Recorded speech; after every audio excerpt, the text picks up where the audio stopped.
Dear students, आप सभी लोग विद्यार्थी विज्ञान मंथन के स्टेट लेवल कैंप में 5 फरवरी को जो होने वाला है उसमें पार्टिसिपेट कर रहे हैं। उसमें जो एक पार्ट आपका होगा आई कास्ट, उसी आई कास्ट श्रृंखला के अंतर्गत 8 संस्थानों के बारे में मैंने आपसे चर्चा कर रहे थे पिछले वीडियोज में। उसी में जो अगला संस्थान हमारा है CFTRI।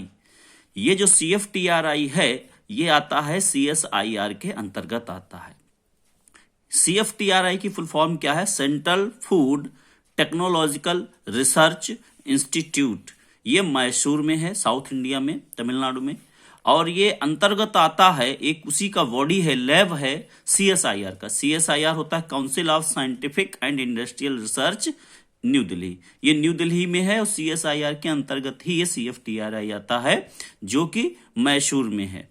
इसका एस्टेब्लिशमेंट हुआ था 1950 में, यानी 1950 में हुआ था। इसके जो मुख्य एरियाज हैं, फोकस एरियाज हैं, उनकी मैं बात करूं तो वो है आपका इंजीनियरिंग साइंसेस, टेक्नोलॉजी डेवलपमेंट और ट्रांसलेशनल रिसर्च, और 5 मुख्य एरियाज हैं इसके। और नेक्स्ट आता है इसमें food protection and safety, food protection and safety. Last है सेंटर फॉर एक्सीलेंस। अब इन 5 में से हम बात करेंगे कि इनके अंतर्गत क्या क्या आता है। पहला जो मैंने आपको बताया था इंजीनियरिंग साइंसेज। इंजीनियरिंग साइंसेज में क्या क्या आता है? फर्स्ट नंबर में ए novel process for preparation of green आंवला पाउडर। मतलब यहाँ पे एक ग्रीन आंवला पाउडर बनाया गया है, यानी कि लंबे टाइम तक इसको हम प्रिजर्व करके रख सकते हैं। तो उसको कैसे हम पाउडर बनाएंगे उसकी इंजीनियरिंग यहाँ पे बनाई गई है। Ultra high pressure system for food preservation. High pressure के द्वारा कैसे हम फूड प्रिजर्व कर सकते हैं। Smart packaging. स्मार्ट पैकेजिंग का मतलब होता है जैसे मिल्क को हमने, मान लीजिए एक पैकेजिंग है, पहले वो हमारी ग्रीन थी, यानी हम उसको यूज कर सकते हैं, लेकिन यदि वो खराब हो जाएगा तो वो रेड हो जाता है। तो ये एक स्मार्ट पैकेजिंग कही जाती है। मतलब पैकेजिंग का कलर ही चेंज हो गया यदि उसके अंदर का फूड आइटम हमारा स्पॉइल हो गया है। तो इस प्रकार से स्मार्ट पैकेजिंग पे भी ये काम कर रहा है। वैक्यूम फ्राइंग सिस्टम, कि कैसे हम फ्राई कर सकते हैं। जैसे एयर फ्रायर होता है, बिना ऑयल के आजकल प्रॉब्लम चल रही है ऑयल और फैट की, तो उसको कैसे हम बिना उसके कैसे फ्राई कर सकते हैं, तो उस पर भी वैक्यूम फ्रायर सिस्टम्स पे काम कर रहा है, बना रहा है। Bottling of beverages. बिवरेजेस का मतलब जैसे कोल्ड ड्रिंक है, जूस है, ये सब आ रहे हैं, तो इनको किस तरीके से पैक किया जाए कि वो हमारे स्वास्थ्य पे कोई बुरा असर न पड़े, तो किस तरीके की पैकेजिंग होनी चाहिए उस पे भी ये काम कर रहा है। नेक्स्ट है यम पैक सॉफ्टवेयर। इम्पैक्ट सॉफ्टवेयर का मतलब ये होता है मॉइस्चर। यम का मतलब यहाँ पे मॉइस्चर से है, यानी कि ऐसे फूड मटेरियल्स जो मॉइस्चर्ड होते हैं उनको किस तरीके से हम पैक कर सकते हैं, उनके लिए ये काम करता है। तो ये सारी इंजीनियरिंग जो है, यानी कि इंजीनियरिंग साइंसेज के अंतर्गत ये सारी चीजें आती हैं। नेक्स्ट हमारा था टेक्नोलॉजी डेवलपमेंट। तो उसमें टेक्नोलॉजी डेवलपमेंट में हमारा जो आता है बनाना बार। जैसे हमारे यहाँ इंडिया में बहुत ज्यादा बड़े स्तर पे बनाना होता है, तो बनाना को हम बहुत दिनों तक प्रिजर्व नहीं रख सकते हैं, तो हम क्या करते हैं उसकी कैंडी बना सकते हैं, उसके बार बना देते हैं। बना लिया है इन्होंने CFTRI ने, जिनको हम प्रिजर्व करके यूज कर सकते हैं लंबे टाइम तक।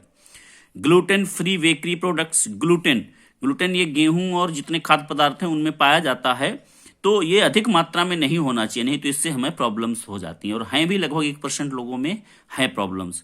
तो gluten free bakery products, bakery का मतलब यहाँ बिस्किट से है, या और भी आपके जैसे नूडल, मैगी, ये सब आ रहे हैं, उनमें भी इस चीज को देखता है कि ग्लूटेन की मात्रा कम होनी चाहिए। Carbonated beverages. कार्बोनेटेड बेवरेजेस जो आजकल बहुत ज्यादा आ रहे हैं, उनमें आर्टिफिशियल कलर्स का इस्तेमाल होता है, तो उसकी जगह पे ही इसका काम कर रहा है। जूसेज को पैक किया जाए अच्छे तरीके से और पहुंचाया जाए। गुड क्वालिटी प्रोटीन सोर्सेज, अच्छे प्रोटीन सोर्सेज हों। बेवरेजेस फ्रॉम ग्रीन कॉफी, क्योंकि साउथ इंडिया में है इसलिए कॉफी पे इसके बहुत सारे प्रोडक्ट्स हैं कि ग्रीन कॉफी को हम कैसे यूज कर सकते हैं बेवरेजेस के रूप में, मतलब चाय के रूप में, जूस के रूप में कैसे। Probiotics, cold coffee, instant coffee cubes. तो कई सारे इसने कॉफी पे बहुत ज्यादा रिसर्च किया है, उसको किस तरीके से हम अधिक से अधिक तरीके से यूज कर सकते हैं। तीसरा जो हमारा था वो था हमारा ट्रांसलेशनल रिसर्च। ट्रांसलेशनल रिसर्च मतलब जो हम फूड यूज कर रहे हैं उनमें कई तरीके से इन्फेक्शंस डिजीजेज हो सकते हैं, तो उन पे भी ये काम करता है कि उनको किस तरीके से हम डिजीज फ्री बना सकते हैं। तो probiotics east for Candida infection, जो हम ईस्ट वाले जैसे ब्रेड है या और भी चीजें जो फर्मेंटेशन से तैयार की जाती हैं उनमें कई तरीके से डिजीज होने की संभावना रहती है, इसलिए प्रोबायोटिक्स का मतलब यहाँ पे है कि जो लैक्टोबैसिलस है उसको यूज किया जाता है प्रोबायोटिक के रूप में, ये उसको जो है खत्म करता है इन कैंडिडा इन्फेक्शन को। नेक्स्ट है सुपर फूड्स, कुछ इसने सुपर फूड्स डेवलप किए हुए हैं, जैसे 3 यहाँ पे मुख्य आते हैं, चिया, क्विनोआ एंड टेफ। इन 3 सुपर फूड्स को इन्होंने डेवलप किया है। ये हाई न्यूट्रिएंट्स वैल्यू रखते हैं अपने में। फूड प्रोटेक्टेंट्स, किस तरीके से फूड को हम प्रोटेक्ट कर सकते हैं, फूड सेफ्टी पे काम कर रहा है ये। लो फैट प्रोबायोटिक आइसक्रीम, इस तरीके से आइसक्रीम कर रहे हैं जिसमें लो फैट हो, क्योंकि फैट आजकल काफी प्रॉब्लम क्रिएट कर रहा है कोलेस्ट्रॉल की वजह से। Green leafy powder for food, green leafy powder green leaves को पाउडर में कन्वर्ट कर रहा है।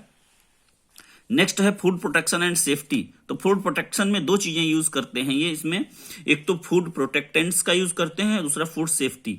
प्रोटेक्टेंट्स में क्या करते हैं कि जैसे हम पेस्टिसाइड्स का यूज करते हैं, इंसेक्टिसाइड्स का यूज करते हैं, तो इनको कंट्रोल करना है, किस तरीके से हम ये कम से कम यूज करें या ना यूज करें, इनका सब्स्टिट्यूट हम लाएं, तो ये फूड प्रोटेक्टेंट्स के रूप में यहाँ पे काम करते हैं। सेफ्टी में इन्होंने स्मार्ट कार्ट करके डेवलप किया है एक, यहाँ पे क्या होता है किचन में जो भी हम बनाते हैं या जो भी चीज मैन्युफैक्चर होती है उसके लिए बनाते हैं कि सही तरीके से वो सेफ रहे हमारे हेल्थ के हिसाब से। लास्ट है लिपिडोमिक सेंटर। लिपिड का मतलब होता है ऑयल और फैट से, जो हमारे बॉडी में जमा होता रहता है कोलेस्ट्रॉल के रूप में। तो ऑयल और फैट कंट्रोल्ड हो, अधिक मात्रा में न हो, और उनके नए ऑयल सीड्स की क्रॉप्स कैसे हम डेवलप करें, इन चीजों पे भी ये रिसर्च करता है लिपिडोमिक सेंटर में। कुछ इंपॉर्टेंट फंक्शंस हैं CFTRI के। It provides services which include the determination of proximate composition, nutritional analysis of food additives. Food additive का मतलब प्रिजर्वेटिव, सिंथेटिक कलर, इनका कैसे यूज किया गया है, कितनी मात्रा में, वो हानिकारक तो नहीं हमारी हेल्थ के लिए, एंटीऑक्सीडेंट्स, और क्या न्यूट्रिशन वैल्यू है फूड में, ये भी ये डिसाइड करते हैं।